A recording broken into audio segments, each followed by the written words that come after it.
committee meeting for Wednesday, March 19th to order. We don't have any public comment, do we? Let me lead us in a word of prayer. Dear Heavenly Father, we're thankful for this day, and Father, we're thankful for our country, and we're thankful for all our employees here at JWSC and their families. Father, grant us wisdom as we go about the business of joint water and sewer, and help us to be good stewards. We pray these things in Jesus' name, amen. First thing on the approval is minutes from the February 19th, 2025 Facilities Committee meeting. I make a motion, we accept the meeting minutes. No, second. Second, all in favor? Motion carries. Second item is contract award SPLOST Exit 29 Water Production Facility and Elevated Storage Tank. Division 2, Mr. Burris. Yes, sir. You may recall that in January, we awarded bids for Division 1 and Division 3 of this project. We bid this as 3 separate divisions. Division 1 was a conversion of what we call a fire well into a water production facility through the addition of treatment chemicals and a ground storage tank. And then Division 3 was for some distribution system improvements to loop some neighborhoods more effectively and stop them from being single fed. Division 2 is for the construction of a 500,000 gallon elevated storage tank. When we bid all 3 together, we did not receive any bids for Division 2.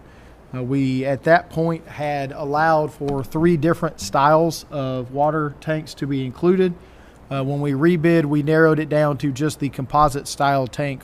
And we received 2 bids when we rebid this back out. Bids were submitted on March the 6th. The low bid was from Landmark Structures at $7,767,000 for the construction of Division 2.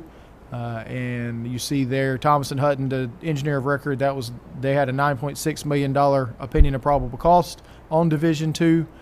This will, if awarded, consume the bulk of the remaining Tier 1 SPLOST funds awarded at SPLOST 2022, and that'll leave $361,942 uncommitted for SPLOST 2022 funded for Tier 1. And you see a letter of recommendation to award this contract to Landmark Structures from Thomas & Hutton attached, as well as a bid tab. I will note they did find a mathematical error in the Caldwell Tanks bid, and that has been adjusted, but it did not impact who the low bid was on the contract.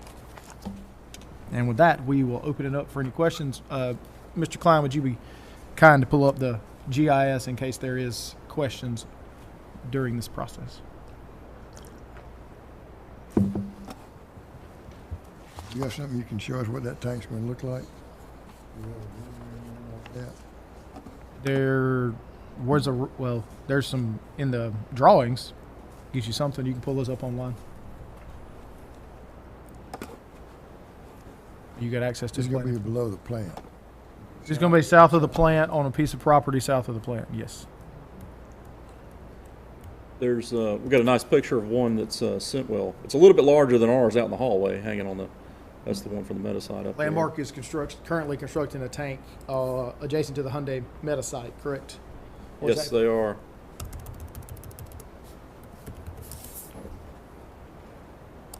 So here's some good, good website. That's similar to what it's going to look like. Not, of course, Not that saying big. Lubbock, Lubbock on it. Let me just do this. This style of composite tanks. Do we have enough SPLOST funds for this? Yes, so this will, plus I will say, item 3 on our agenda is the construction phase services contract for this work and the other 2 divisions. With these 2 contracts, if they're awarded, we will be exceeding the SPLOST Tier 1 funds. We do have, if money is collected, $2 million in SPLOST Phase 2 or Tier 2 funding from Glynn County, which, according to collections thus far, that seems likely to come to fruition. Wrong end. We're at 29. God, dog it. Sorry. Thanks. Where's my brain at? Go south, go south, young man. That was a test. We've already awarded the well. We've ordered the well and the distribution system improvements. the ever-changing political, how are we gonna be protected against additional tariffs, you know, with construction costs and everything? When we award this, do we kind of indicate to the contractor, well, you know what, we better start ordering the materials now to lock in these prices, because we're not gonna wait? We have received notices from some of our vendors, not stating that price increases are coming, but like I said, because of the changing tariff climate, they are keeping an eye on it. We let us know as soon as the impacts to be felt. Yeah, well, we haven't got official correspondence. I was notified, not on this project, but on some pumps that we ordered, that all pumps ordered after April 1st will come with a 10% surcharge. That was a verbal that I got from a vendor on site the other day. 10% surcharge based upon what? Tariffs. Because they can. Yeah, I would agree more to that, because, you know, the tariffs are on again, off again, on again, off again. You never know what they are. But if these contractors just arbitrarily just start adding 10% just in case,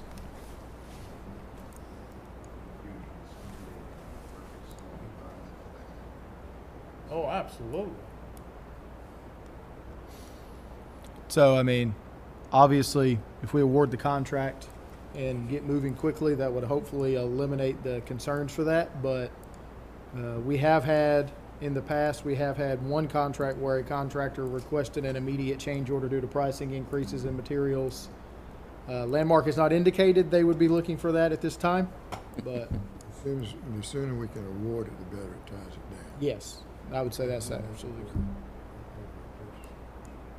Luckily on this, the composite style tank, you have concrete on the bottom. Concrete, not necessarily a tariff issue. The steel could be impacted by tariffs. There is some steel plate that goes around for the bowl at the top, but if you were building a multi-leg tank or a pedosphere tank, you'd have a lot more steel that would be at risk. Yeah, the hand there, is at the top of the tank? Pretty close. Yes, sir.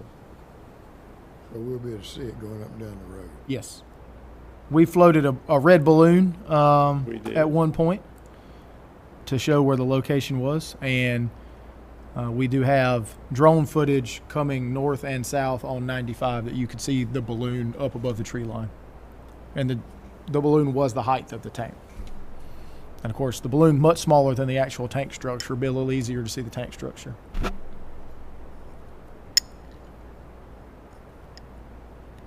Now, we're gonna put that out for market, right? Put what? Get all these advertisements to put on our water tank? Well, I think the Development Authority is gonna be putting some stuff on the North Main. Oh, the North Mainland tank, yes, sir. We I like the I way was that- just thinking that same thing. Yeah, yeah. that talking. works. Especially if you could kind of wrap it around so it would scroll around. These are grand ideas, but I've already shot down the light shows on the water towers before. Sounds like there's some interest, sir. But can I have a motion? I move that the Facilities Committee recommend awarding a contract to Landmark Structures in the amount of $7,767,000 for Division 2 of the Exit 29 Water Production Facility and Elevated Storage Tank Project. I'll second. Motion second. Are there any questions? When is the SPLOST supposed to be spent? Well, as soon as we can, I believe, is the goal. There's no requirement to spend it by a certain date, but it's always expedient to spend it as soon as you can. So it's good though that our projects- Absolutely, yes, absolutely. We'll have 2 very visible projects and a distribution project that won't be super visible. We'll have 2 very visible projects at Exit 29 under construction if this is awarded in the very near future. Any other questions or comments? Hearing none, all in favor? Motion carries 3-0. Thank you. Next item is contract award, SPLOST Exit 29, Water Production Facility and Elevated Storage Tank, Construction Phase Services. Mr. Burrows. Yes, sir. April of 2023, we awarded a contract for design, engineering, and bid preparation to Thompson Hutton for the division, for the SPLOST project we just awarded. At that time, a percentage of construction cost was requested for the construction phase services such as submittal reviews, pay-app reviews, and also on-site observation of the construction. Thompson Hutton's percentage included at the time of that RFP was 3%. However, at the time of that solicitation, the project was intended and written into the RFP to be awarded as one contract. Since this is separated into 3 separate contracts with 3 separate vendors, Thompson Hutton has requested an adjustment to 3.8% as allowed by their engineering contract for the construction phase services, based off of the total cost of the project being $12,825,011. 3.8% of that is $487,350. We did have to rebid Division 2 as we did not receive bids and they had to do additional work, and there were some permitting fees that were not included in the original proposal. The total cost, including the rebid and the permitting fees for this request, is $493,608. Again, this would commit all of the Tier 1 funding and $131,666 of the Tier 2 SPLOST funding. There is the request in the back outlining the permitting fees, the rebid, and the 3.8%. And we'll be happy to answer any questions that you may have at this time. I guess my question would be is, if we go to an engineering company, we tell them that I want a product, whatever that product is, here's your monetary limit on that product. We put that thing out to bid, and all the bids come back higher than what the engineering company proposed. So, you know what, we got to now kind of de-scope a little bit, break it down. Why are we paying them more money when we already tasked them to give us a workable project? Well, the only more money is the $6,258. That's for the rebid. For the rebid and stuff. Yeah, that's $6,000. It would be additional money. There's $458 for permitting fees that they did not include in their original proposal. The bulk, the $487,000, is for work to be done as part of the construction phase of all 3 projects. So, our original scope of work didn't ask for the permit fees to be included? No, the original permit fees were not included in the scope of work. Yeah, is this 3.8, is that a maximum? And it's just gonna be on the hourly rate, or are they just? According to their request, if you flip towards the back, they are considering it to be a lump sum amount. How much inspection is that? According to the RFP, it is 40 hours a week of inspection services. For all 3 projects, or? And this will include the painting of the interior of the tank and the inspection for that? and all Yeah, it this? includes the painting and all of that, yes, sir. Is our inspector to do that? They'll They be will there. provide the inspections for that as well, yes, sir. That includes any subs they might have for the concrete testing and all this other stuff. Yes, sir. This is the complete cost for the construction phase services for, I think the longest construction period's 20 months, 24 months. I don't remember exactly what it is on the 3 projects, but basically for the next 2 years.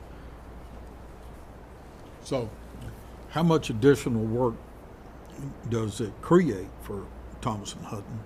Because the contracts are split with 3 vendors. It's the same amount of work, isn't it? Well, their statement orally was they'll have to have 3 separate meetings for on-site construction. There's, from an additional inspections, there's not particularly any additional inspections that have to occur. They'll have to write 3 separate reports instead of 1, but there's no additional inspection that will have to occur. They'll have 3 separate meetings, 3 sets of submittals, and 3 sets of pay-app review and things like that. They're gonna have an inspector on the site the whole time?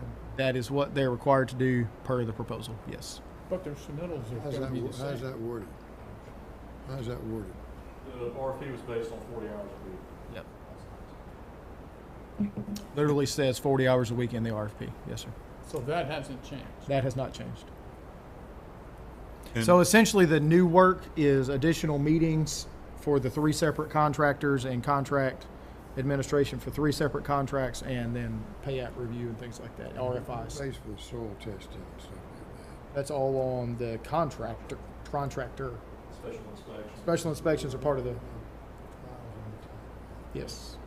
So who's gonna be doing the testing for the piles? That is the responsibility of the contractor to hire a third party to do that. It's in their bid.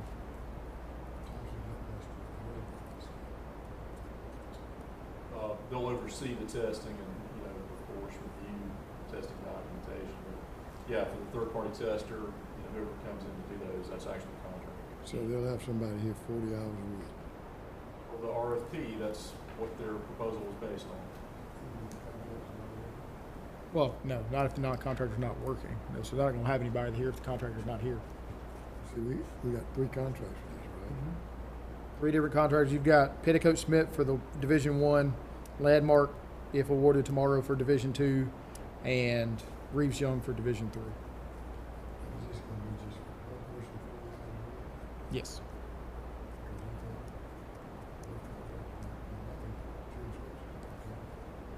It's 40 total hours of inspection a week, so If that's what it is, I don't understand why, like what Wayne and Dave were saying, why it go up to 3.8% if it's just 40 hours? understood. The request they have made is based off the fact that it is 3 contracts instead of 1. Just because of that, Yes. they want almost $500,000. Well, it's $100,000 extra off of the I original. think if they're going up to 3.8, we need to word it where they might have to have 2 inspectors. So it might be more than 40 hours. I think. And it's based on percentage of Construction costs. Contract, and it's 12/8 combined. Yes. So 12/8 combined, isn't that higher than what the original scope was? Higher than we expected when we started the project. Yes, sir. And did they give us a projection of cost when they were given the job? Well, I don't remember what their original numbers were. Before bid, their combined cost was around 16 million. But And there's the reason for the 3.8. yes, They were basing 3% on 16 when it came in at 12. Now they want 3.8, so their dollar amount stay the same. The part that kind of inherently bothers me about that is, okay, we hire an engineering company, and we task them to give us a viable estimate for a project. And then the bids come out, and we're rewarding them for not doing what we wanted.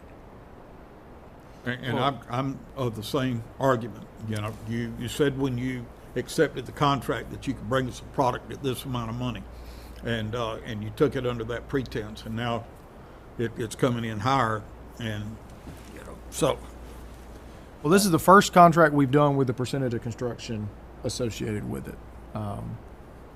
So, like I said, at the 3% number would be somewhere around 380, 390 of the awarded contract. So the additional money is roughly $100,000. How much inspection will we be doing for our in-house people? Other than Jason or Todd or myself going by, essentially none.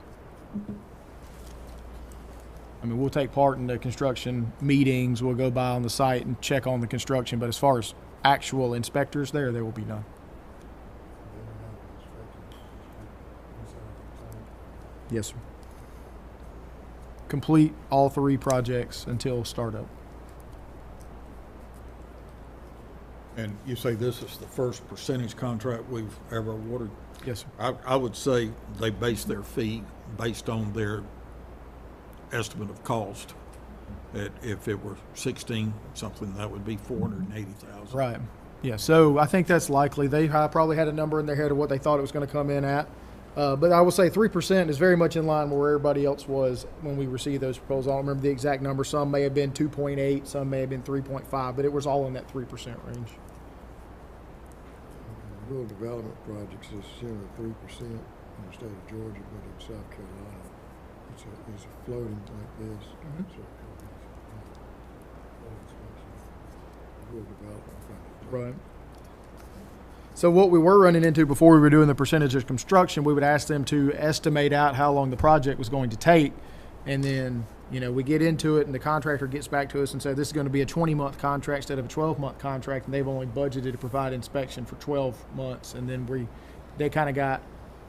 both of us kind of got hung out on that a little bit because they're coming back for a change order for that. And so that's why we did the percentage of construction here.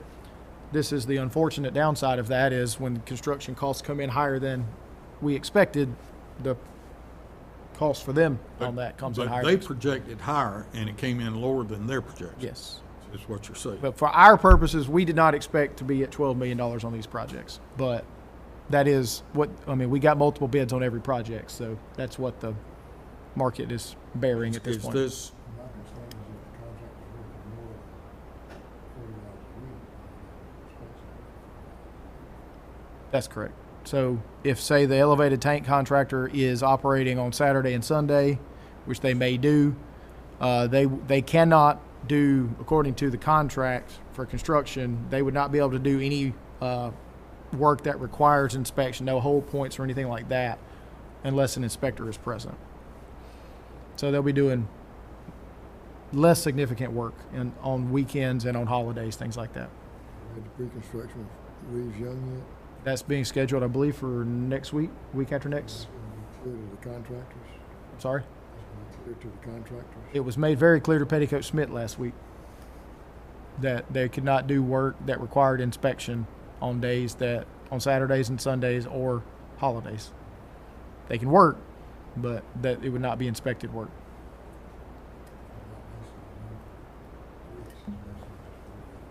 That's correct. 40 hours a week for the duration of the contract. Three separate contractors or three separate schedules. Yes, sir. Probably for a couple of years, yes, sir. Yes, sir. I think the elevated tanks, you said 570 days, Miss Pam? So 570, that's what, 19 months? 20 months, something like that? 20 months? We get inspection reports each week.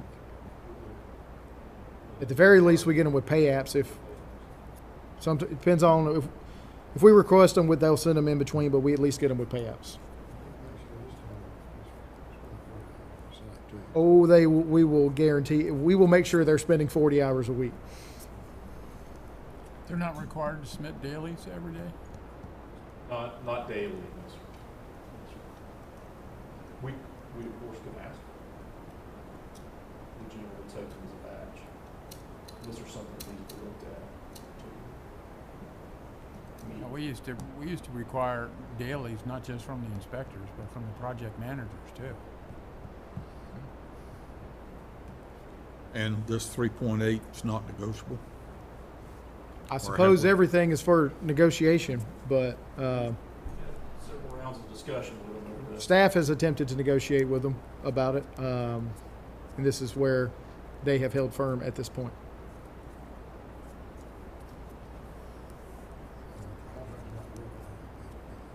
That's correct.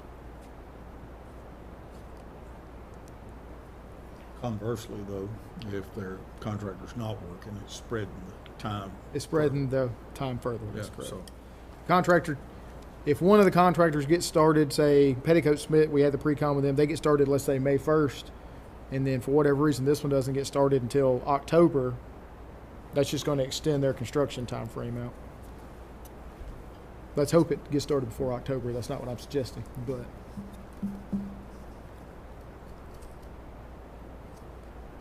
Any other questions?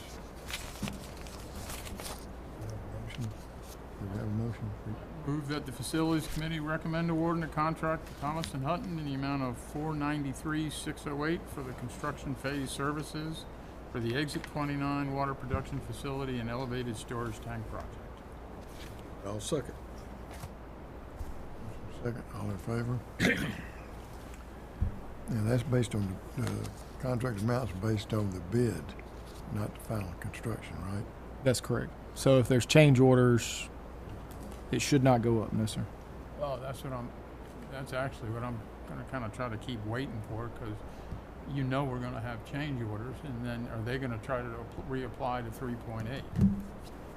I never assume we're going to have change orders. We might get lucky one time. I've never seen.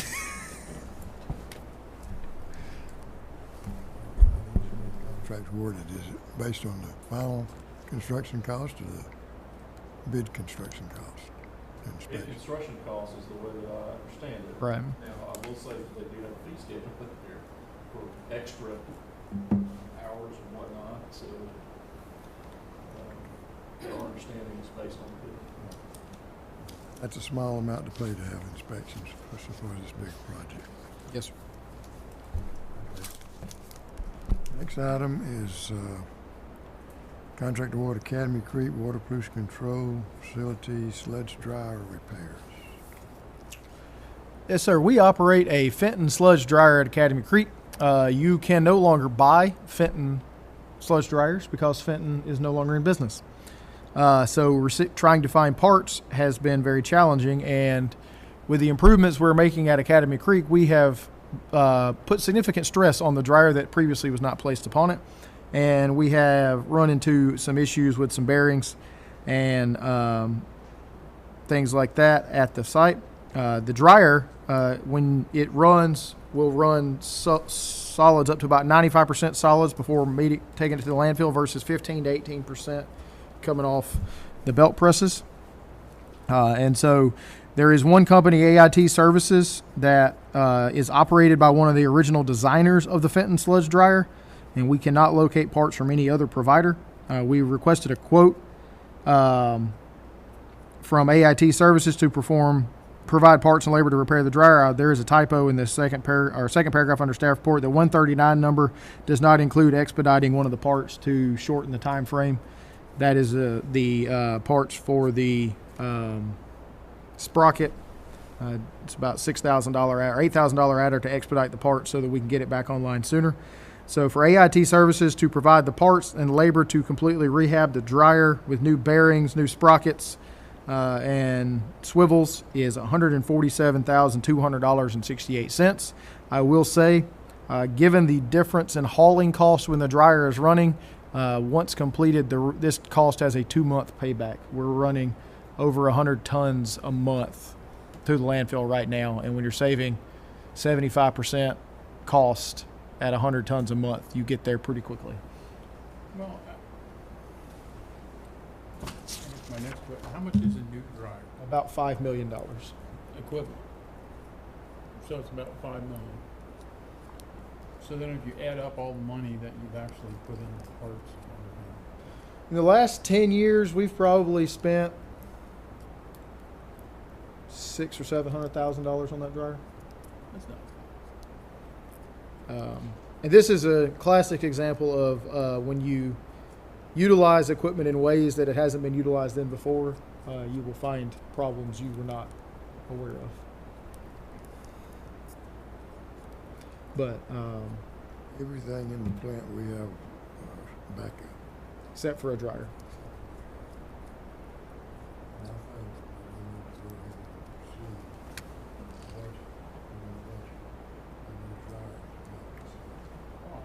Because we're gonna be running this dryer full time.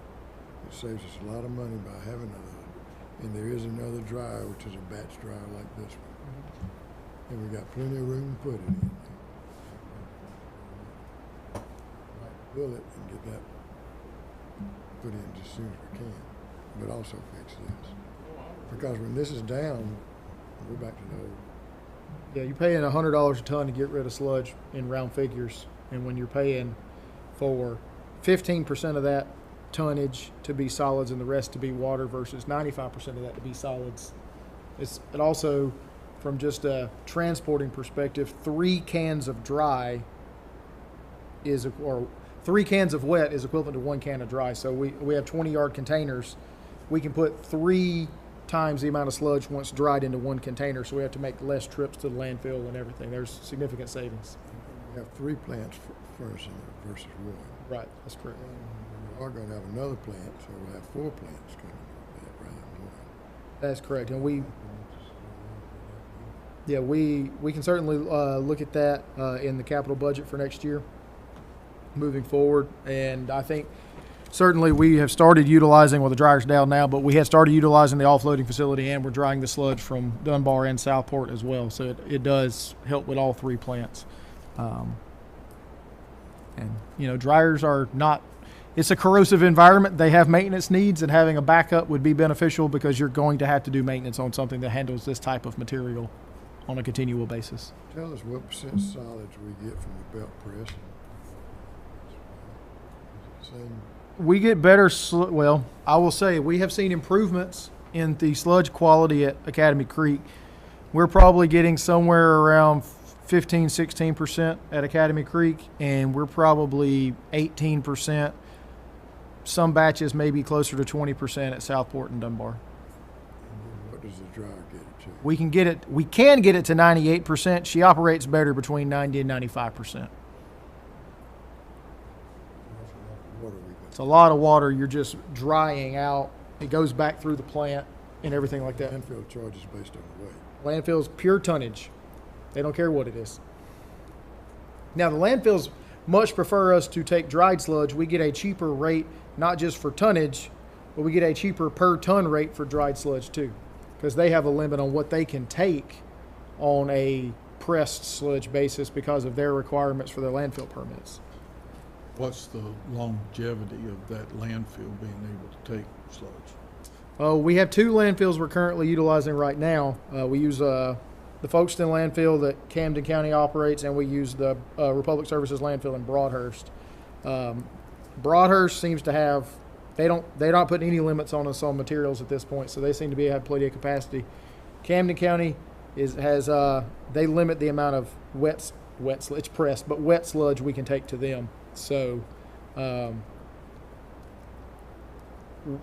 it is a statewide problem trying to make sure there's enough landfill capacity for sludge because they're making it harder and harder to land apply it. Hopefully, with Broadhurst, we don't seem to be in any danger with having two of them and Broadhurst being the backup. We don't seem to have any dangers of running out of capacity at this point.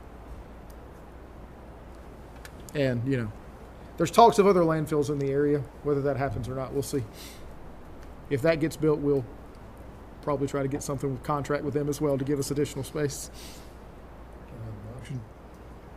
Move that the Facilities Committee recommend a contract award in the amount of $147,268 to AIT Services for the rehab at Academy Creek sludge dryer. Second. Motion and second. Very specific, sir. 68 cents. Talk to them and see if they know of any other, somebody wants to get rid of a Fenton dryer since they work on them all over this country. We have talked to them in the past. One time there was one out there. There was. Don't think that was going to be the best opportunity for us based off the information I got about that dryer. But Fenton, the patent for Fenton was bought out by another company. There is a company that makes a similar style dryer. The way ours works is a batch process. You basically fill the drum up, it rotates, it heats, it dries it up. There is a continuous batch dryer that will refill the voided area until it's full of dried sludge that is based off the Fenton concept. And we have talked to them. They have not wanted to sell parts for the Fenton dryer. They would like to sell us a new dryer. So these parts are actually having to be machined, but AIT has the information to machine them.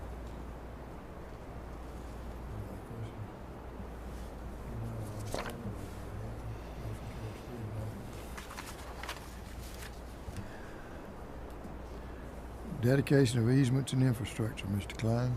All right, Commissioners, good afternoon, Mr. Chairman. Here we go. There are two items on this memo here. First one is Grace Crossing, Phase 2C, and that is dedication of infrastructure and an easement. And the second is a temporary construction easement. It's a little bit different from what we normally talk about here for our Exit 42 elevated storage tank project. And I will zoom in a little bit here on GIS to show you where each of these are located. All right, Grace Crossing first. Grace Crossing is a development within a greater development called Carriage Gate off of Harry Driggers Boulevard, and the section that we're talking about here today is this indicated by this loop here with in yellow. And in the dedication documents, you will see about 1,700 linear feet of 8-inch PVC water main and appurtenances, hydrants, valves, etc. Then also a little over 1,100 linear feet of 8-inch PVC gravity main and manholes, and also utility easements over the private right-of-ways. All right, record drawings are attached, and they're showing the water and sewer improvements. These were inspected all along the way, as all new construction is, by joint water personnel. And this development itself will bring on 32 new customers to joint water sewer. Oh, that's gravity sewer. Sir? It's gravity sewer. Gravity sewer it is. Yes, sir. This is gravity sewer. This goes to basin 4110. They started building houses in there.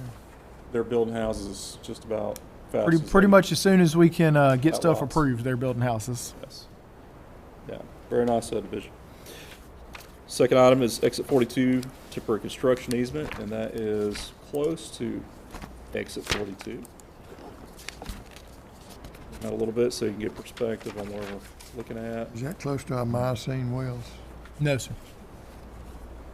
Well, Grace Crossing is very close to the Miocene well. Yeah, it's right across the street, basically. Yeah, it's pretty close. Exit 42 on I-95 here.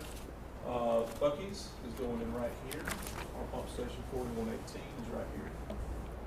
Hill Point Construction is who we're obtaining this temporary easement from. These folks right here building a big warehouse, and another warehouse going in just to the east of our tank site, which is right here, right on the edge of I-95 runway. So we're talking about, I'll zoom in a little bit here and show you exactly why we are considering, or hope the commission considers accepting this easement. Okay. This box here is our tank site. Let's see. Parcel. There it is. Excuse me, I wasn't far enough up. There we go. This we'll call it a polygon here, is our tank site, elevated storage tank, 750,000 gallons is going in right here. We do have an existing easement that runs through here with existing water and gravity sewer going through it. We're going to access our tank site for construction with this easement here, but our neighbor to the north is rapidly progressing with their construction. Neighbor to the south of us, Hill Point, said, hey, we'll grant you an easement. I think the two talked together, maybe the development authority was involved in those discussions. Yep. We're going to grant you a temporary construction easement down this property line so you can access to the construction site from outside of these folks' property as they build their work site. So this gives us at least 2 legal access points to get to our site to get under construction.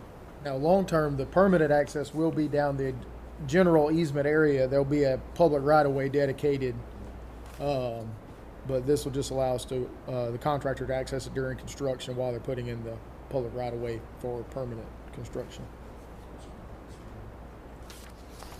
This is a good example. Development Authority helped us out with this, working between the two clients that they've sold property to help facilitate this construction. So thanks to the Development Authority for their efforts on this as well.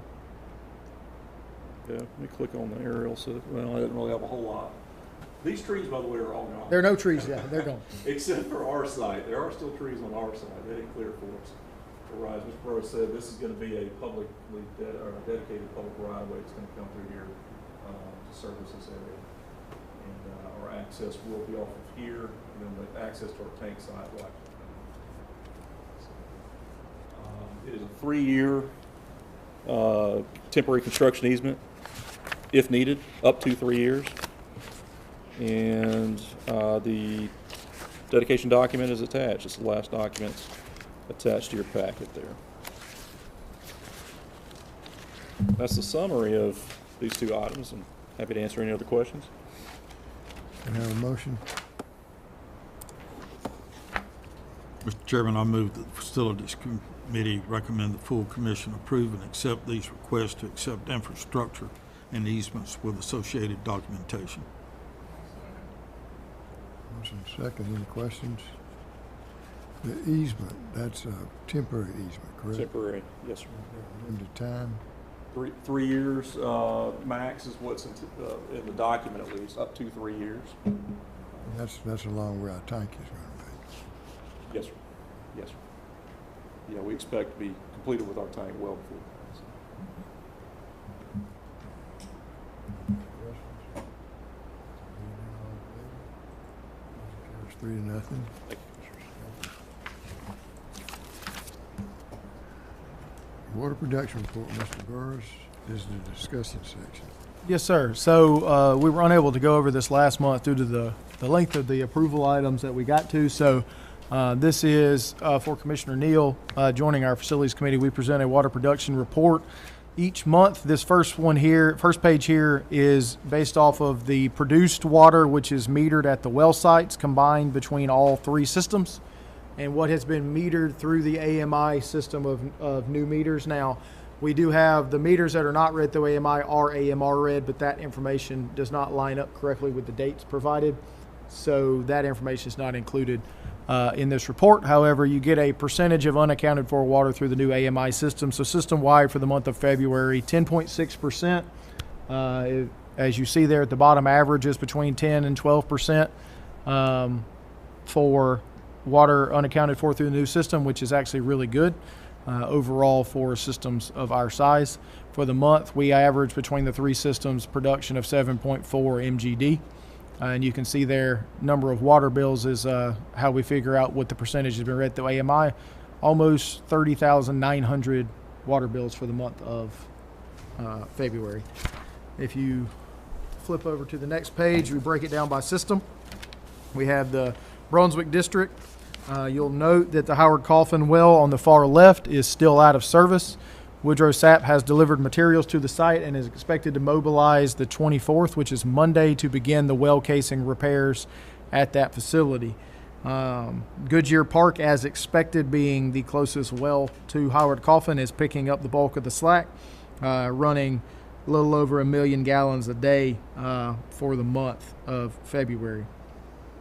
Brunswick Villa and Fletsey are fairly equally balanced, and then we see some higher water use at I-95. But for the month in the Brunswick system, 4.8 MGD produced at the well sites, which, if you look at our graph on the next page, is pretty consistent with where we were this time last year. We did see a bump in January because with the snow and ice, I suspect people were probably for a few days there dripping water through their faucets, and of course you'll see an increase in production during that period. So back in line with where we would expect to be for this time of year. St. Simons for the month, 4 wells on St. Simons, the bulk of the usage on the south end, obviously there. So total usage on the island right at 2.3 MGD for the month, which again is almost exactly where we were at this time last year, if you look at the graph on the next page. So we're following the trends very closely, a little bit under, which is to be expected with the new meters and our ability to alert customers about leaks quicker. It would expect that would stay a little under where we have been as more and more customers are able to identify these continuous usage situations. And exit 29 for the month. 2 active wells, the 3rd well, as we talked about earlier, being converted over to make it a full production well, right at 300,000 gallons a day usage down at the exit 29 region, which actually at exit 29, we've seen a slight increase in flow compared to this point last year due to increased construction at the exit 29 area. So all in all, the water system operating pretty effectively across the board, and again, about 10.5% water loss for the month through the AMI system, which is always want to drive that number down, but pretty good number for the month. In the Brunswick district, we had 7 taste and odor complaints. Yes, sir. Normally it's been anywhere from 0 to a high of 4. Yes, sir. What were those complaints about? The bulk of those were the day we had the main break on MLK. When we got the system pressurized back up, it shook some stuff loose into the system, and we got some dirty water complaints from that day. So that's the bulk of those for that one day. There is an active city stormwater project in the same area. Looks like it probably it was exposed and couldn't span it for the night. Don't know for sure, but based off the way the break was, looks like the pipe bent down to a certain point and then just got to the point where it couldn't hold the weight and then broke. What kind of pipe was it? It was PVC. It was white PVC, so that would have been class 200. Questions concerning water? So the meters are paying for themselves. Well, I don't know if they're paying for themselves, but they are certainly helping. They're certainly covering the interest on the meters. Yeah. Where are we at on the my He usage now? does a About pretty 900 good people job in on there? the water, but he really likes talking about the wastewater. I'm sorry? I said Andrew does a good job talking about the water, but he really likes to talk. I do like talking about wastewater. Just explain this to us. All right, so we did this every month. It's all 3 plants, starting with Academy Creek. It started on the left there. Influent and effluent readings. Pinova, I need to take that off this report because they don't send us flow anymore, but we do it for 2 years and they had flow previous 12 months, so next month I'll have Pinova removed from the report. But 6.2 MGD for the month at Academy Creek. It's a little less than half the plant capacity is 13.5 MGD facility. A couple items to note. Influent BOD is a little lower than I would expect. TSS, as you see, is much higher than you would expect. That is because we have been opening the drains on the clarifiers to artificially increase our RAS. The pumps are not able to provide sufficient RAS, so we've been draining it back to the head of the plant through the drains, and so that impacts the influent concentrations that you're seeing for that material. Also why the phosphorus influent number is so high at 43. But with that being said, we're still going through challenges on the ammonia. For the month of March thus far, we have seen that number cut in half, so we're headed in the right direction. We have been doing a tremendous amount of solids improvement, solids handling, both on the digester side, talked about the dryer earlier, and with moving solids around the plant, and things appear to be headed in the correct direction at this point. But 94% BOD removal and 99% TSS removal for the month. It was, as you're aware, very dry for the month of February around here. But you do see there on the far right, that sludge tons per landfill, you can see how that has increased the last 2 months. So we have been moving a tremendous amount of sludge to that facility. That's part of those improvements we're trying to make. On the flow chart there on the second page, we're close to where we were February last year. January last year, if you'll recall, we had a lot of rain the last week of the year. So the first week of January last year had elevated flows, which accounts for that gap in flow between January 2024 and January 2025. The yellow bars are flow rainfall totals from last year for the month. Gray bars are this year. So we're running a little bit ahead of schedule in total rainfall, but we did not have the tremendous amount of rainfall the latter half of December to start the year off with last year, because it does take some time for all that water to process through the system. At Dunbar Creek on the island, 2.7 million gallons for the month, right at 2/3 of the capacity used there. Very consistent month to month the last few months there. Plant being operated very effectively with the updates that we've made there. 97% BOD removal, 98% TSS removal for the month. And you can see the much lower amount of tons of sludge moving through that facility. We were not as behind on sludge at that. We're not playing catch up. We're not trying to eliminate solids in the facility. So that number tends to be a little more consistent than what has been seen at Academy the last couple of months while we're trying to get that solid situation under control. So, and then down at Southport for the month, a little over 500,000 gallons a day going through that facility. That's a 1.5 MGD facility at exit 29. But plants operating very effectively, everything within permit limits, 97% BOD, 98% TSS removal for the month. 1.84 dry, this is dry tons of sludge, by the way, not wet tons. So 1.84 dry tons of sludge is about 1 canister a month down at Southport moving through that facility. So we go through 5 to 10 canisters a week at Academy versus 1 canister a month at Southport. So it's a little bit of a different operation. But very pleased with the improvement we're seeing at Academy Creek. The numbers are starting to head in the right direction. It is a process, and we're hopefully seeing that that trend continue correctly, winding that back down and back into compliance at Academy Creek. Maybe when we did the reorganization, I told them it was a 6-month process. We're about 2.5 months into that 6-month process and starting to see the results already. So hopefully that will continue.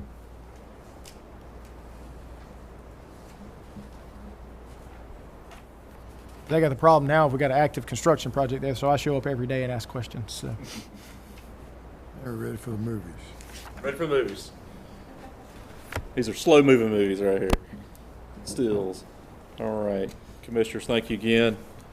This is our picture report showing the projects that we have, the capital projects that we have. It's our Joint Water and Sewer Commission funded projects out in the field that are in motion at the present time. ARCO area, water and sewer extension.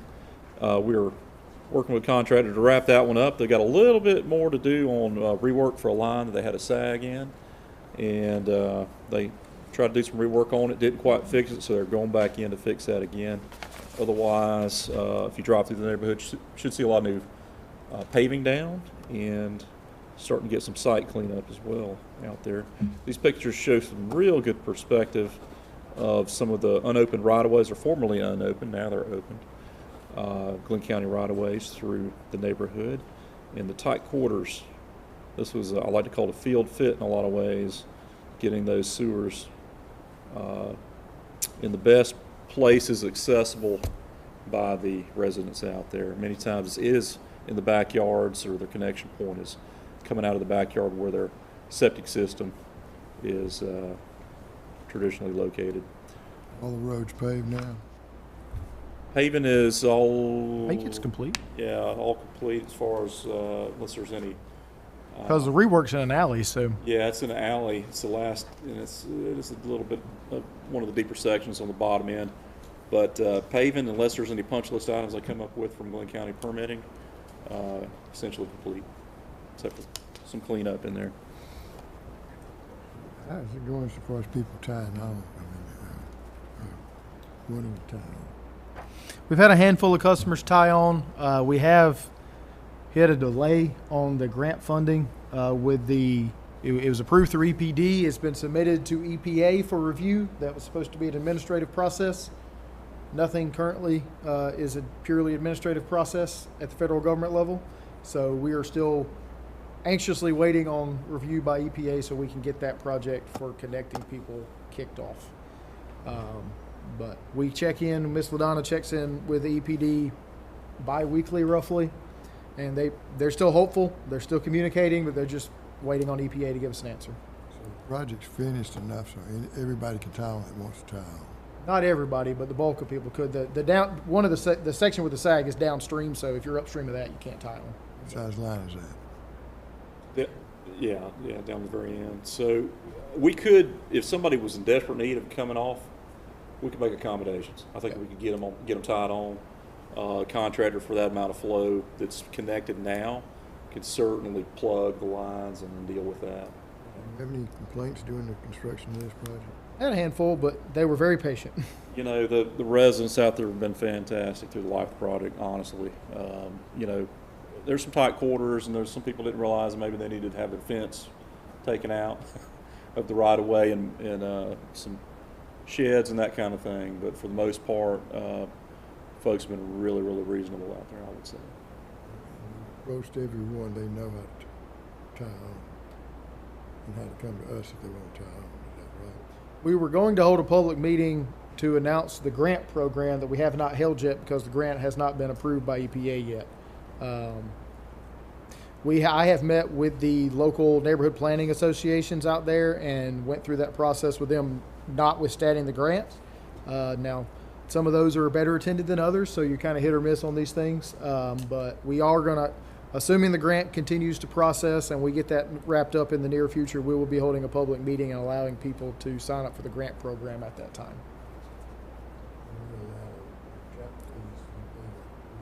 Up to 10 years, yes, sir. Just on your monthly bill for existing structures, not for new builds. Okay. All right. That is ARCO. Next project is Canal Road Water Production Facility wrapping up. We expect a likely startup to happen at the end of this month or by the end of this month out there. Working through final punch list items. Last week they were getting all the final discharge piping connected inside the well house or the distribution pump house, and looking good out there. A lot of site work. Should be good and cleaned up. Starting to get some grassing out there. It's a nice looking site, and it's directly adjacent to Glynn County's realignment of Harry Diggers Road out there. Very visible project, and I think one to definitely be proud of. Looking good. Did they get the hydro seeding in? I knew when we were out there a couple weeks ago they were talking about it. I hadn't been out there. Yeah, I don't know. Yeah, I haven't been out there. Don't think Must so. be calls seeing any driving by. Right now, we were coming off of Harry Driggers where it was. Right. Harry Driggers are gonna be moved over. Continue to have that road there behind us. Yes, we'll be accessing from the existing Driggers, but it will no longer be. That existing Driggers is not gonna be done away with. No. It'll be a dead end road back there off of the new Driggers. It's the EPD and the National Guard back there. Right.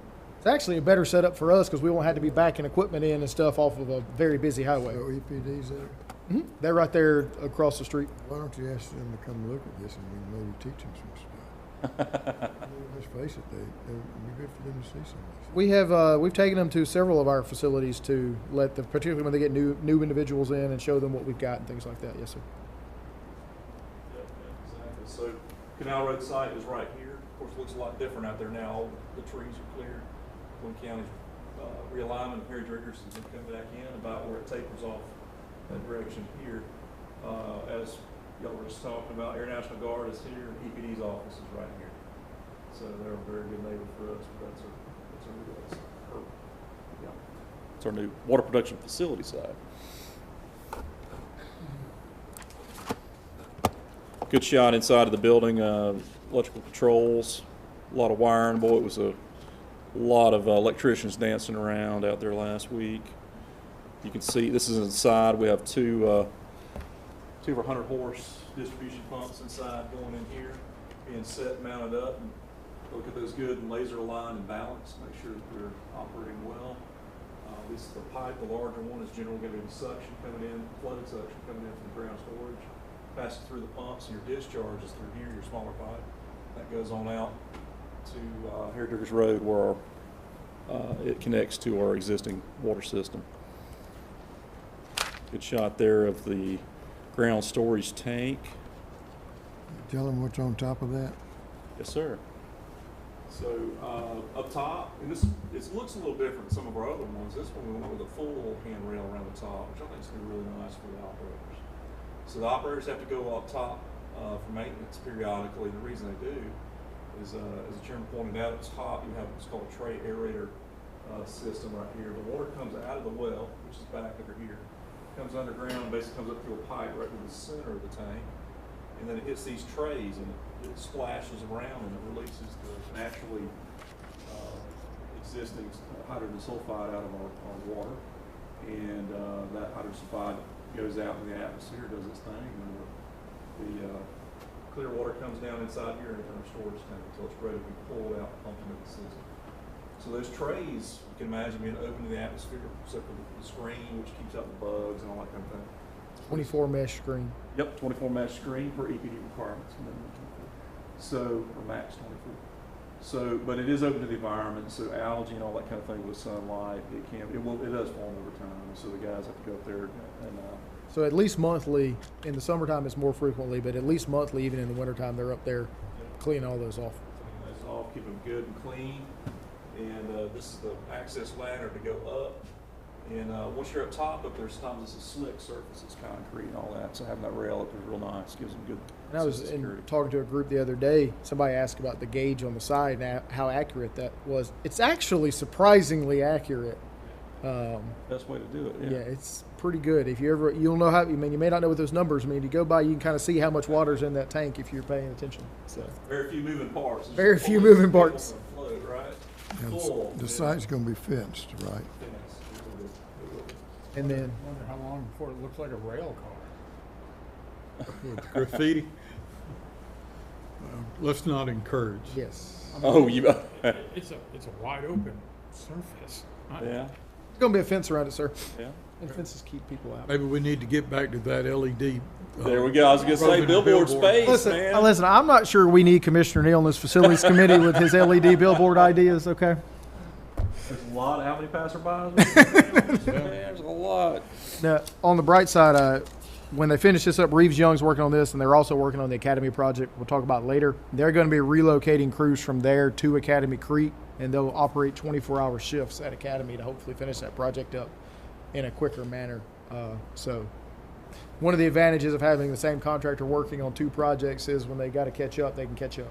So Yeah, very good, very good. Very visible project.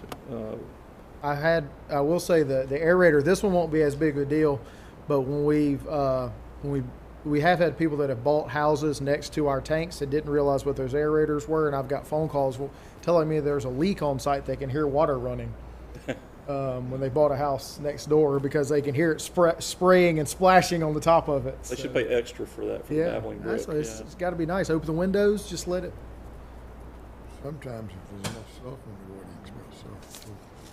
If you're right there, sometimes, yes, sir. All right, very good. Should we be putting a name? Do we have a sign on that building or anything saying There will be a. whatever? There'll be the well site number will be on a sign on the fence. Our standard placard there that identifies it with a call number in case. I forget what the actual well numbers. There's a sign by EPD that'll be on there, and there'll be the emergency call number if somebody were to notice anything. Absolutely. Okay, next project to speak of here is one of the group of 3 pump stations within, well, I guess 2 in the city and then 1 in the South Mainland. 4002 is the largest, and that station is coming along looking really nice. It's been started up. Punch list items. They came back yesterday and did a punch list inspection. And according to maintenance staff, there's still a handful of punch list items outstanding. But the station appears to be operating very effectively since we brought it back online. What I understand, our contractor we whittled this product down to basic, to the core electrical improvements and a few structural improvements and whatnot need to be done, but our contractor even went ahead and painted our discharge piping, did a little above and beyond on that. Let's see. More of our electrical items going in place, and there's a good overview shot showing the site. It's looking really good out there. Okay, and also wrapping up is our pump station 4044 Payless pump station. That station's been started up and everything. You can see the site from looking at it there. It looks much different. If you'll recall, this right here is where the original pump station was located, 4044. Same designation, it's just been moved down the road here. And then you can see this asphalt patch, or what's going to be patched, is where our force main discharges to a receiving method. A short little jumper. And going well, wrapping that one up. Todd, I hadn't talked to you about this, but Commissioner Cook reached out. He was reviewing the photos that were sent. He had the good suggestion. We'll have fencing around it as part of the completion of this, but perhaps a couple of bollards would not be the worst idea in the world right there on the side of that busy street. Yeah, not a bad idea. I looked at the drawings. There is fencing, but I did not see any bollards, and that seems like a short investment to prevent there being somebody driving through some electrical panels. Definitely could be. You got your corner pole right here, Yeah. of course. Don't we have some of those at Sonic? We have some bollards at Sonic, yes, sir. No, that one is very close. That one- not even a- it's not even a that buffer. one's on the road, yes, sir. Yeah, that one is. The road has encroached on our site. But this is a nice setup they've got there on the new site. I was out there the other day taking a look at it. That's a very, very good looking station. Once you get the fence up, it'll look really nice out there. I think so. One of the kind of a new feature or new You can see this green guy here, a little mushroom top deal. That's odor control on the vent pipe. It's a static canister. Yeah. You can buy the canisters to replace them. The wet well's got to be vented, so we vent it through the carbon filter, and we can replace those cost effectively. That's it. As that water level goes up and down inside that wet well, it, you know, as water replaces air, it pushes that air outward, so it has to be. As I always explain to people, it's like pouring a soft drink into a cup. Yeah, yeah, keeps it from glugging, right? Yeah. Okay. All right, Dunbar Creek, water production. Dunbar Creek, for the month, we did wrap up the paving. As you can see, that first picture there, they've rocked the back entrance up to our property line for that sewer line easement there. And then going down, you can see the asphalt that's down on the ground. So the plant has been repaved, and we are going through submittal review right now for the chemical storage tank and chemical feed equipment for the lime and alum. And that there is a couple of very small punch list items remaining. They're still working out on the clarifier, but the clarifier is functional if we need to use it at this point. But that is very nearly wrapping up there at the facility. And then, as we talked about earlier, that facility is operating very effectively. You can kind of see the footprint of the chemical storage tanks there in the old filter structure right there. Kind of see what we're looking at as far as putting those tanks in there. So reutilizing some existing assets and not having to pour new concrete or anything in there. Did take the opportunity to remove a light pole that was sitting in a very awkward location in the new parking area that was paved. It's part of that process. And also found somebody had used a very creative way to get rid of some old materials. There was a abandoned storm drain on the facility that collapsed while they were in the process of paving, and somebody had taken a bunch of PVC and cut it up and slid it inside the old storm drain for storage. Storage. So Yeah. took care of that while we were there as well. All right. Page 12, that's Dunbar Creek at the bottom corner, right corner of the top picture. Bottom right corner of the top picture, that is correct. But at the top side, there's a pond there. Those are, yes, sir, those are old retention ponds from the plant site. And should we consider or look into maybe decommissioning those and taking those out? Certainly something we could take a look at. That's going to be a costly project. You got some dirt there too, right over there. That dirt pile has been significantly shrunk down, sir. We told Derek he could get dirt, and Derek has gotten dirt. Never tell an excavator operator he can have dirt. He will go get it.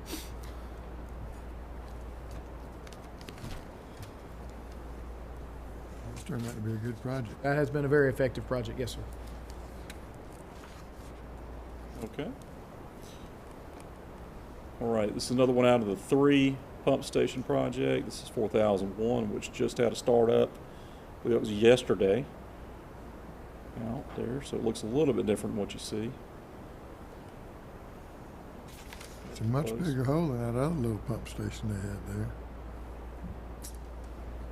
Yes, sir. They had to do a little you're on the. Oh, you're one ahead. We're still on 4001, right? Oh, yep, okay. Jump down here. There we Yep. go. Much bigger hole on There we that go. one. Yep, larger hole. Now, 4001, they did start up yesterday on Yes. 4001. Got punch list items, but it is operating on electrics again. Left one bypass in place as a backup through the weekend to see. We always like to give it a few days to work the kinks out. But yes, much bigger hole at Highway 17 North than what was there previously. Danger of beating us, sir. We'll be done, I'm confident. I'm sure glad we had those emergency Yes, meetings to get that sewer absolutely, line out of absolutely. the right of way. So, yeah, that force main will be well utilized here in the near future. Now, I will say, they have not actually been on site very long. We were out there a week and a half ago or so, and they had made rapid progress on this site since they've been out there. They're doing a really good job out there. Yep. Is the adjacent trailer park going to tie into this pump station? They will have the ability to, but there are no commitments at this point. There we go. Did DOT put us any chases under 17? No, sir. We got prices for that, which we deemed excessive for the level of work that was being requested, and we we'll feel like it will be more cost effective at a later date to bore them ourselves than to We pay can, them. we can put them in on top of the dirt off to either side and just go through the berm, the mound that they built out there for that 6-foot Talladega they got going around there.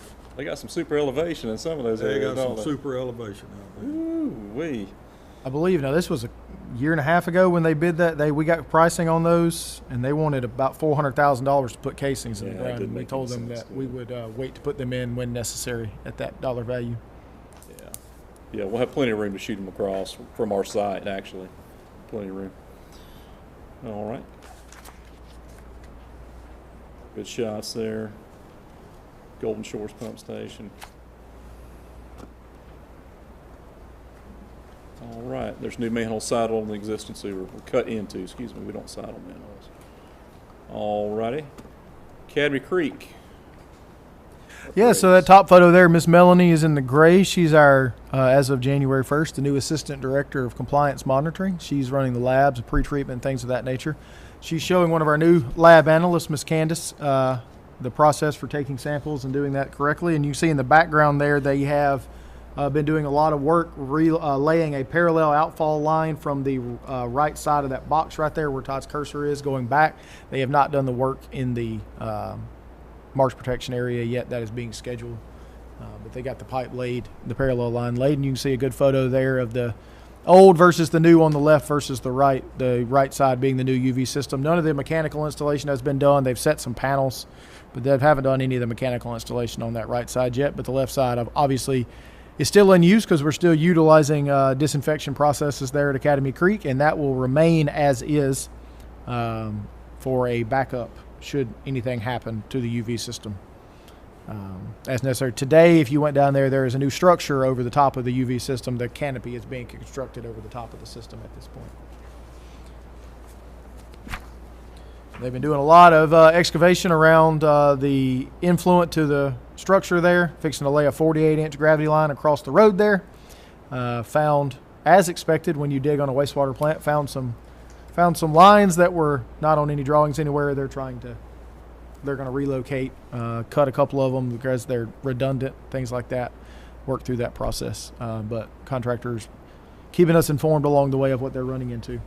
Did find an unexpected duct bank that we got to figure out what's in that duct bank. So typically concrete duct banks have electrical power in them, but we don't think there's any electrical in that area. So we got to figure out what's going on there.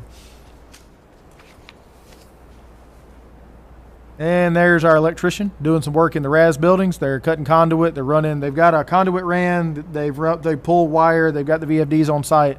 We're waiting on some motor control center buckets to be delivered from Square D so that we can start doing the real work in the RAS building. They're doing as much pre-work as they can. I talked about earlier, Reeves Young's going to go to 24-hour shifts in the RAS stations so that we can bring these back up as quick as possible, because we will have to take a clarifier down at a time to do the RAS work, and we need all the RAS capacity we can get, so we can't be down multiple clarifiers. Now, once we get all the new RAS pumps in place, we can potentially take multiple clarifiers down, but in the interim, we're not going to be able to do that. So it'll be quite the staging and shell game process we're going to have to play there, but they are committing to 24-hour shifts to shorten that process as much as they can. And then that top photo on the bottom there, you can see on the right side all the new wires and stuff that's being pulled from the motor control center. That's on the back side of those walls to run to the new RAS stations and UV system. But you also got to look there on the left of that. That's the sludge offloading facility where we're dumping the sludge from Dunbar and Southport to run through the dryer when the dryer is back in service. So. And then we got electrical pull boxes at the bottom there. Jason took a snapshot of. There's a lot of wires going on out there, and I'm glad somebody else is keeping track of what all of them do. Surely those colors mean something. I assure you they mean something, and I assure you David will ensure that they're all labeled correctly before they get out of there. Okay, Brunswick Villas. Primarily a sewer extension, a little bit of water, I believe. That one's progressing along, I would say probably about 2/3 or better. A little bit better than what you see on there, percentage, about 2/3 or better. Gravity sewer laid or installed. existing subdivision, a lot of traffic, so there's a lot of traffic coordination, working with Glynn County in there, right-of-way coordinator, and so far so good. Are they removing all the pavement in there? Yes, sir. Going down the middle of the road, so we're taking it out, all the pavement out, so we're putting it all back. It was the path of least resistance with our engineer evaluated going in the shoulder, looked at it Was the really pavement hard. in bad shape? There was really no way to do the project effectively without being in the pavement at some point. So we'll Good thing, well, then on at least one of the streets, we were able to coordinate with Glynn County, who already had plans to repave. So we were able to work with them where we were able to not have to cover the paving in our contract and take that out. So there was some How are the savings. residents able to get in and out? But they're maintaining access, in and out access. It's a little bumpy at times, obviously, but they're maintaining access in and out. You can drive out there. There are detour signs up. Some people appear to be ignoring them. And some people definitely appear to be ignoring the speed limit signs before the detour in the area. But you can get around out there slowly. So the contract's going to include repaving? Yes, all the streets will be repaved. Yes, sir. Speaking of the contractor, there's Mr. Larry Bruce right there. All right, his son there, Mr. Chad Bruce. And there's head of security, we're told, is Little Bear. He's got him right there tucked under his shoulder. Oh, I'm glad you pointed out which one was Little Bear. I wasn't sure. That'd be, yeah. There you go. Clarification there, so. Next project is 4002 CIPP, or cured in place piping.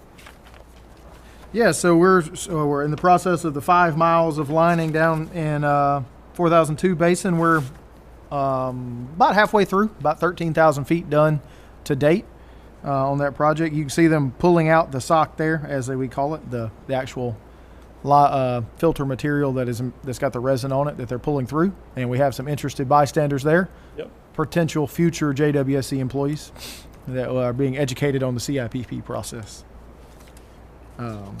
But going along pretty well. Got some of the larger lines, some of the more challenging lines remaining. We've got dig at the DOT permit for the lines. There are 2 segments in Gloucester that will need lining. Those will be done, started on Friday night, not first Friday, but they'll be started on a Friday night and done through the day on Saturday, so that hopefully the roadway is fully open back up in time for church services on Sunday.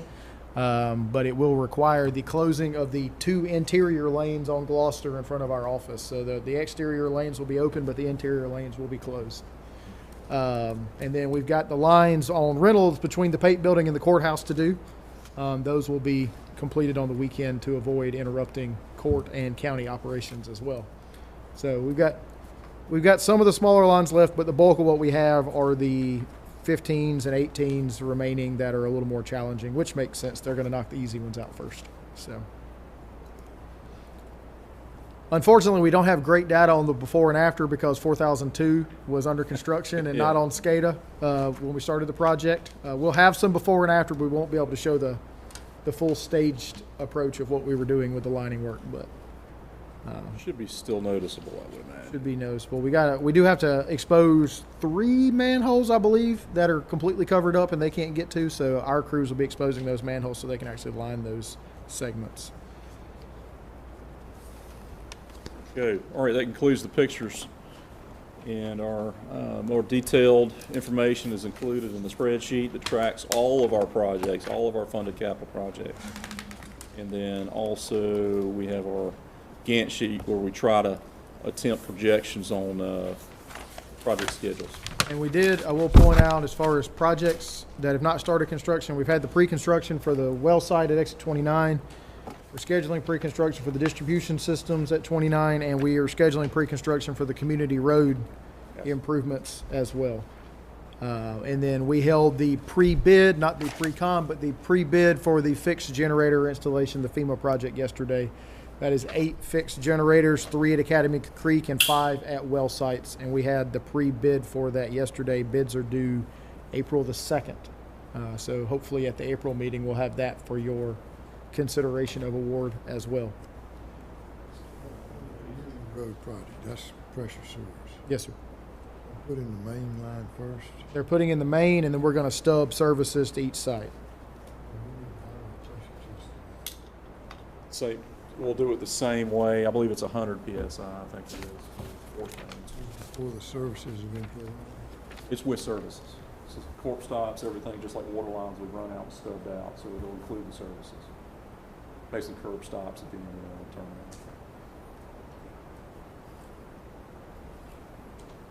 What size is that line? 3 up to, well, 2, generally it's gonna be 2 to 3, maybe some 4s in there. We'll have 3 feet of cover. Yeah, it's minimum for the most barrier. part. Pretty much minimum barrier unless there's something they got to dive under. What's the depth of our water lines right there? About the same depth of cover. About the same depth of cover. 3 feet of cover. Color of pipe primarily, tracer wire, signal tape. Color of pipe is the most immediate. in Most the- immediate color of pipe, but also the water lines are bigger than the 2-inch sewer line that will be in Tracer place. lines, so the Tracer line and green tape, we call it tape, tracer tape, signal tape. sewers. Yes, sir. Yeah. Blue. We are potentially working out easement situation for the side across Community Road that might come into some cost savings, so we can get that worked out before they get under construction. All right. Thank you. Got any questions, comments? Just out of curiosity, what was our final bill on that yacht club? We're still waiting on paving to be completed, but I can get you that number for tomorrow. I don't know what the paving's going to be, but I can get you a number on the work tomorrow. I didn't bring that with me. I don't remember that one. And what involvement have we got with the Albany, MLK? We're having to relocate a water main. Our work, we put in hydrostops or inserter valves so that we could, those have been installed. So my understanding is that our portion is complete for them to finish what they need to do, get the road back open. There's a section of new water main in there that got installed a couple weeks ago. But other than that, we just had to relocate some assets as portions of that project. I keep joking with Garrow that he got to get the road back open because he's redirecting my route to Academy Creek every day. Schedule for Bucky starting This decade.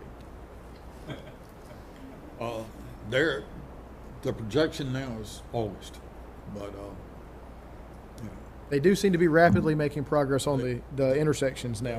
they seem like they're going wide open right Yes. now. And I went out there yesterday to try to do a visual drive-by, and I got to the one on 17 and sat there 30 minutes, and they had traffic stop both ways on that. I don't know what in the world was going on. So I finally turned around, came back, and pouted a little bit, and Understood, make sir. another trip, so. One other thing to bring up, we don't have an official for you today, but we've been discussing at the finance meeting, we'll discuss the draft budget for next year. A few projects we've been discussing internally kicking off within the next 12 months is a master plan update. It's been 5 years somehow since we've updated the master plan, so it's time to do that again. So we'll be hopefully updating that and getting a contract for that in the very near future. We will be with the remaining SPLOST funds and potentially some of our project funds to make sure that we've got sufficient funding to make that happen. We'll be doing some service extensions in the areas off of Whitlock, Lakewood, Burroughs, I forget what the other street back in there is, both water and sewer. It's the area in between all the railroad tracks out there that got skipped. That's the first one we're going to do.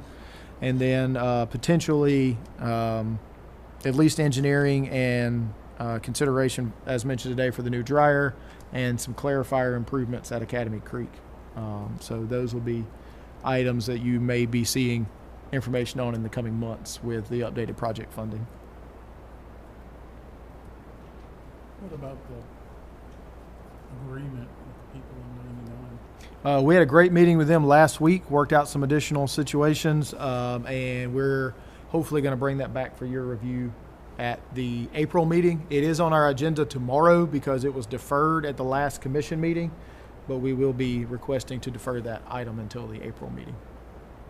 But we are working out the requested 20 acres, as well as some changes to the language on utilizing the credits, and we will be requesting, as they're going through the process, a temporary construction easement so that we can begin accessing the site to do clearing and grading potentially before the land is officially deeded to us. But they've been great to work with. We, like I said, me and Todd and Charlie met with them for a couple hours last week. Had a really productive meeting with them, so I think we'll be in a really good place for the April meeting.